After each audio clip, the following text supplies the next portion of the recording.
Bonjour à toutes et à tous, ravi de vous retrouver pour un nouveau 100% quintet consacré à l'analyse de la course événement disputée ce mercredi 14 juin sur l'hippodrome de Saint-Cloud. Ils seront 16 à en découdre sur la distance de 1600 mètres dans ce handicap labellisé classe 2. 53 000 € d'allocation, plus 18,5 pour le handicap, avec des chevaux âgés de 4 ans et plus, aucune femelle au départ, et puis petite particularité, il y a un vétéran parmi les partants, il s'agira du numéro 13, Millfield, qui s'élance âgé de 10 ans. Attention, il vient de s'imposer et il est en grande forme. Voilà pour les informations concernant les conditions de course et les partants. Information technique, l'épreuve se déroulera, vous le savez, c'est le cas en ce moment en semaine à 18h et les températures s'annoncent assez élevées, 30 très ensoleillées à venir sur l'hippodrome du Val d'Or, avec 27 degrés annoncés aux alentours de 18h donc sur l'hippodrome de Saint-Cloud. Le terrain, selon France Gallo, au moment où en tout cas nous tournons cette émission, est annoncé à 4.0, c'est-à-dire terrain très souple, mais compte tenu du fait qu'il n'y aura pas de précipitation mardi et mercredi sur Saint-Cloud, le terrain sera très vraisemblablement souple, voire peut-être bon souple. C'est une information importante car il y a certains entraîneurs qui attendaient justement un raffermissement du terrain. Certains l'auront, d'autres qui espéraient que le terrain reste justement très souple, et ce ne sera très vraisemblablement pas le cas. Voilà pour les informations techniques. Sans plus tarder, le tableau des partants, et on commence avec l'As True Tedesco, placé de Listen en Allemagne, mais il n'a jamais brillé en France.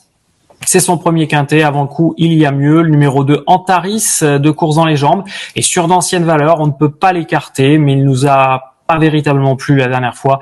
Le numéro 3, Gaylord, vient de connaître sa première désillusion après avoir remporté son premier quintet. Attention, il peut se racheter, ne pas en tout cas le condamner sur sa dernière tentative. Le 4, Bozio, sa forme est certaine et le raffermissement du terrain va jouer en sa faveur. Le 5, It's All a Dream, c'est un spécialiste de la PSF, il n'a pas beaucoup de marge en 42 valeurs, sa tâche s'annonce quand même difficile avant le coup. Matt Machine, le 6 de quintet plus, 2 fois à l'arrivée, impossible de ne pas le retenir en bout de combinaison. Principe, 5e de la précédente édition, auteur d'une bonne rentrée à Dieppe, et son entourage est très confiant. Memory Dream, régulier dans l'ensemble, confirmé à Saint-Cloud, et il arrive avec de la fraîcheur. Le numéro 9, Lev, retente sa chance à ce niveau après 3 courses dans les jambes, c'est un outsider spéculatif.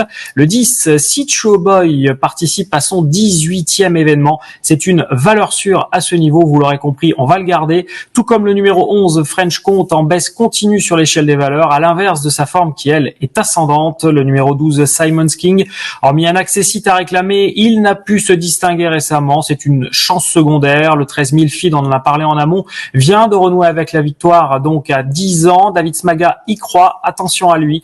Le 14, Everio, vainqueur pour sa rentrée, il vient de confirmer dans un quintet, il a sa place très clairement à l'arrivée. Le 15, Soul Dancer, court toujours à bon escient en France, c'est un trouble fait en puissance. Et enfin, le numéro 16, Ashiktash, reste sur 2 podiums à ce niveau. C'est très clairement un prétendant à la victoire. Voilà pour le tableau des partants. Sans plus tarder, on analyse le papier.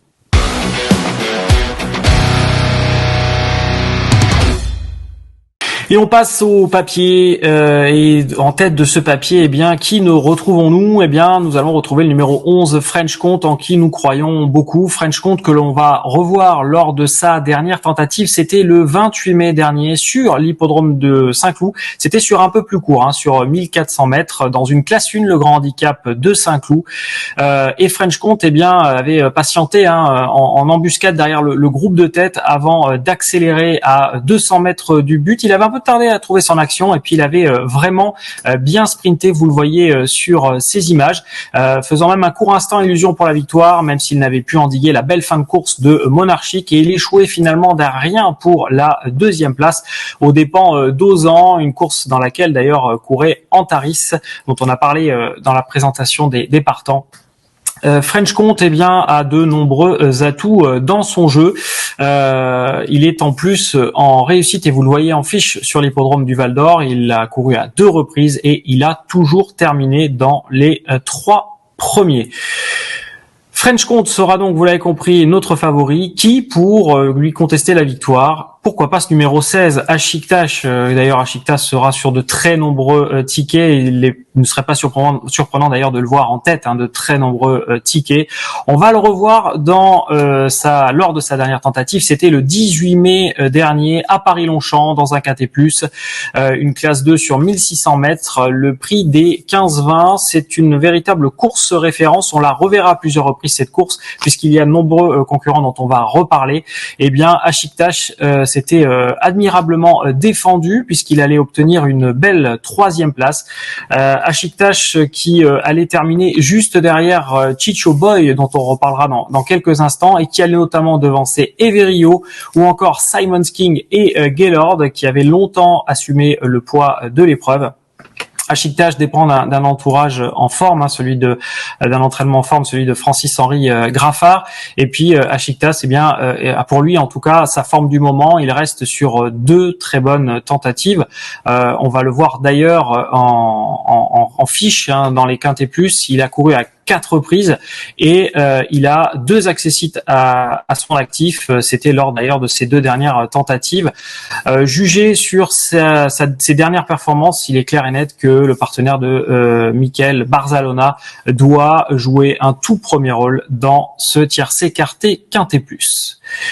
Memory Dream, le numéro 8, fait partie des chevaux dont il faut se méfier. Il dépend de l'entraînement de Gavin Hernon.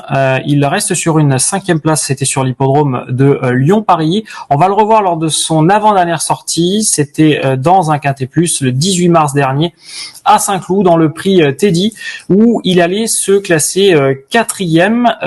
Alors, course intéressante, pourquoi? Parce que il y avait dans cette épreuve Lev, le favori, qui court également mercredi et qui allait déchanter, qui allait se classer dernier. Memory Dream avait longtemps fait illusion, en tout cas à 300 mètres du poteau. On va voir, le cheval est passé à l'intérieur côté corde et il a vraiment fait illusion pour la victoire avant finalement de déchanter sur la fin, puisqu'il allait finalement être dominé notamment par Étatique, qui allait s'avérer être impérial en tout cas sur la fin, Tarida ou encore Offranville, et puis il avait lutté courageusement pour conserver la 4e place. Memory Dream a en tout cas eu un beau passage et aurait très bien pu prétendre à un meilleur classement. C'était alors sur 1400 mètres, vous me direz, ça sera sur un peu plus long là, cette fois-ci ce sera sur 1600 mètres, mais ça fait partie en tout cas des chevaux qu'il faut placer haut sur un ticket, d'autant que, et c'est la raison pour laquelle on vous invite à le retenir, c'est un cheval qui est confirmé sur l'hippodrome du Val d'Or. Vous le voyez en fiche, il a couru à 5 reprises et il culmine à 60% de réussite à l'arrivée, dont une victoire d'ailleurs. Donc Memory Dream peut très bien faire parler la poudre ce mercredi à Saint-Cloud. Chicho Boy, le numéro 10, qui fait partie de nos chevaux en vue. On va le revoir dans la course référence dont on vous a parlé précédemment. Alors Chicho Boy, c'est assez intéressant dans cette épreuve parce qu'il avait été assez rapidement en embuscade dans le groupe de tête. Et ce qui est intéressant, c'est de voir qu'à 200 mètres du poteau, quand justement, Gaylord, l'animateur, va lâcher prise et que Roc Blanc va partir et filer au poteau, on a vraiment le sentiment que Roc Blanc est parti pour la gloire et qui va s'imposer avec autorité. Et regardez bien Chicho Boy, Chicho Boy, il va refaire du terrain sur la fin et il s'était vraiment admirablement comporté. Raison pour laquelle on peut considérer que Chicho Boy doit théoriquement être à l'arrivée dans cette épreuve qui nous attend mercredi. Course intéressante parce qu'il y avait également, et on va en reparler dans quelques instants, Everio aussi dans cette épreuve, et Gaylord dont on vous a parlé à plusieurs reprises, qui court bien mieux que ne l'indique son classement. Il se classe finalement 8e et Gaylord s'est retrouvé un petit peu en tête, un peu contre la force des choses. Et c'est vrai que si vous achetez Paris Turf, vous aurez les déclarations de Karine Affé qui vous invite justement à le retenir. Elle vous explique pourquoi. Chicho Boy, c'est un cheval, je le disais, donc qui est en forme, et puis surtout il est confirmé dans les tierces écartées quintet plus. C'est clairement le plus capé. 17 courses à son actif, 59% de réussite à l'arrivée. Alors ce n'est peut-être pas un lauréat en puissance, il n'a gagné qu'une seule fois dans les quintet plus. Quoi qu'il en soit, il collectionne les accessites et notamment les premiers accessites. Donc méfiance à ce numéro 10, Chicho Boy.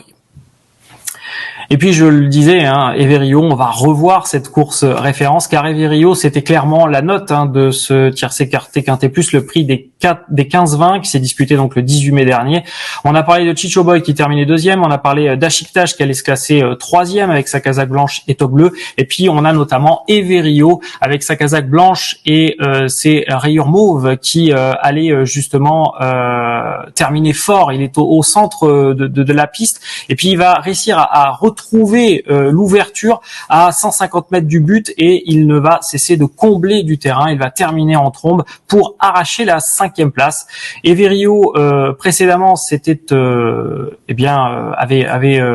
avait gagné justement, donc c'est vraiment intéressant de voir que derrière il a répété en plus à un bon niveau, au niveau qui nous intéresse. Donc Everio fait partie des chevaux qui selon nous peuvent se distinguer. Il y a quand même un petit bémol, on le dit, et vous le voyez en fiche. Everio a couru à 2 reprises à Saint-Cloud, et Saint-Cloud, ça n'est pas sa tasse de thé. En tout cas, il n'a jamais excellé à Saint-Cloud, puisqu'il n'a jamais réussi à faire l'arrivée à Saint-Cloud. Ce sera peut-être justement ce mercredi. Voilà pour nos 5 préférés. Attention, car la course est très ouverte. Élargissez vos jeux, et notamment en bout de combinaison, pensez au numéro 6, un Matt Machine qui sera associé à Christophe Soumillon. Le numéro 3, Gaylord, qui venait de gagner son quintet, qui a été pénalisé au poids et qui n'a pas démérité en dernier lieu dans la course référence. Et enfin, le numéro 7, Principe qui dépend du redoutable tandem Peter Shirgen, René Pichulek. Principe qui s'était classé 5e l'an passé et qui revient dans un très bel état de forme et qui peut tout à fait disputer les places dans ce tiercé quarté quintet plus. On passe sans plus tarder au ticket de cette épreuve.